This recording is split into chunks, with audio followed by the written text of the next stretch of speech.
दोस्तों, पाकिस्तान के हालात बहुत खराब चल रहे हैं। बलूचिस्तान और सिंध से आने वाली खबरों को आप भी सुनते ही होंगे, लेकिन ये वो क्षेत्र हैं जहां पाकिस्तानी सेना के जवान टीटीपी या बीएलए से मार खा रहे हैं और हर हफ्ते 2-3 हमले तो होते ही हैं।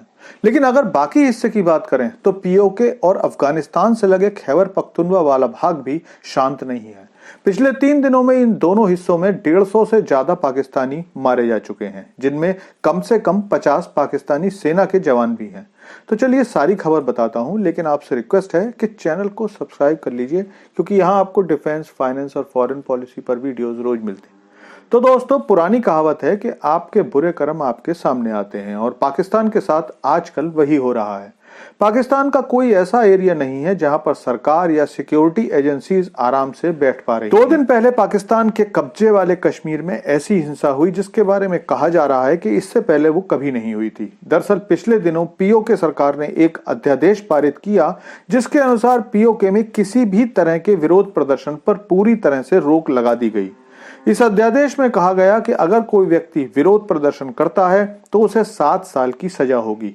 इस अध्यादेश की वजह यह थी कि सरकार को डर है कि पीओके के लोग अपने हक को लेकर जबरदस्त प्रदर्शन कर रहे हैं। लेकिन इस अध्यादेश के बाद लोग लाखों की संख्या में बाहर निकल आए।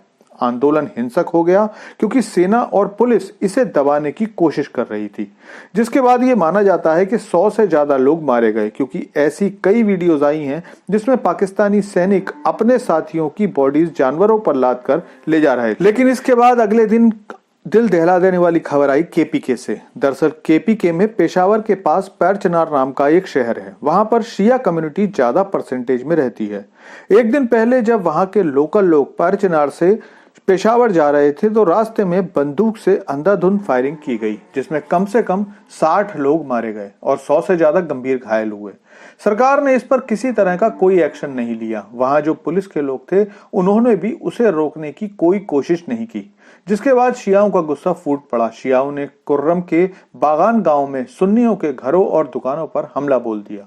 इस हमले को पूरी तरह से समर्थन मिला ईरान द्वारा समर्थित और पाकिस्तान में बैंड मिलिटेंट ग्रुप जनाबियों से। शियाओं ने जब हमला बोला तो कोई भी सुन्नी घर या दुकान को नहीं छोड़ा। चारों तरफ आग ही आग दिखाई दे रही थी। इस हमले में पहले खबर आई कि 40 लोग मारे गए हैं, लेकिन जैसा कि हर दंगे में होता है, मरने वालों की संख्या बढ़ने लगी और बाद में 60 से ज्यादा लोगों के मरने की खबर आ गई, जिसमें सैकड़ों मकान और दुकान जलकर राख हो गए।